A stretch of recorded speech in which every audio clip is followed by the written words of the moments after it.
Now, as member of the House Oversight Subcommittee on DOJ, Texas Congressman Brandon Gill. You're smiling, and you gotta laugh at these histrionics, not just for the craziness. They're obviously a distraction trying to interfere with the job getting done. But the comments that are being made are so ridiculous, like Elon Musk is a crazy man when in fact he's created all these multi-billion-dollar industries and proved that he's not, that he's in control of Donald Trump.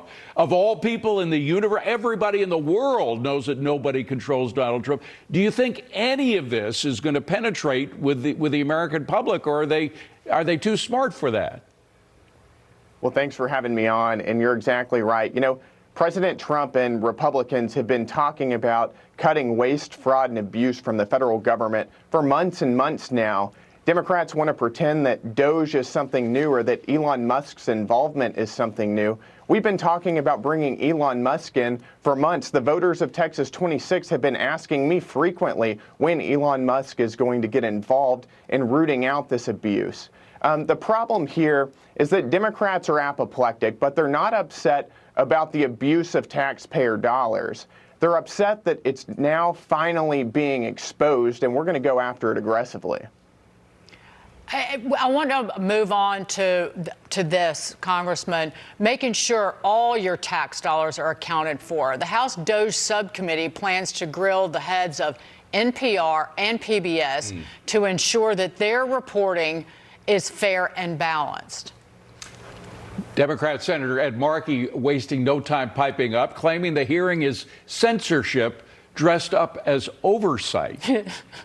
What do you make of that, Congressman? Well, it's funny that the Democrats are getting so upset about this. We're not censoring anybody. NPR and PBS have their First Amendment right to say whatever they want. What they don't have a right to is American taxpayer dollars. Right. State-funded media, state-sponsored media in this country take north of $500 million every single year. And what do they use it for? They use it to spew left-wing propaganda, to push values that are antithetical to American history, American experience, and to the values of conservative people like the people of Texas 26. That's what we're going after. We're simply saying that these institutions which are pushing leftism in our country cannot be taking taxpayer dollars. Congressman, before we go, all of the Democrats, members of the liberal sewage lagoon, as I like to call them, they represent themselves and their own whacked out ideology. They don't represent the vast country and the American people. Where you're from, your constituents, have you heard from them about Elon Musk and DOJ and President Trump and what everyone is doing to cut spending, cut waste, and remove the kind of power base that the Democrats have developed and built over the last literally 50 years? I hear it all the time, and I heard about it on the campaign trail.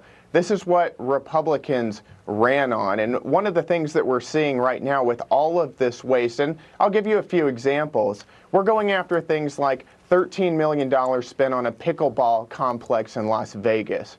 We're going after hundreds of thousands of dollars spent to study whether sad rats are more attracted to cocaine than happy rats. Hundreds of thousands of dollars spent on transgender activism in South America. These are the kinds of things we're going after. But whenever you combine that with the enormous amount of taxpayer dollars going after state-sponsored media, or as we're seeing today, taxpayer dollars going to left-wing outlets like Politico and even the BBC. Right. What you're realizing, I think, is that so much of the left's institutional ecosystem is based on taxpayer funding, and that's what we're going to stop.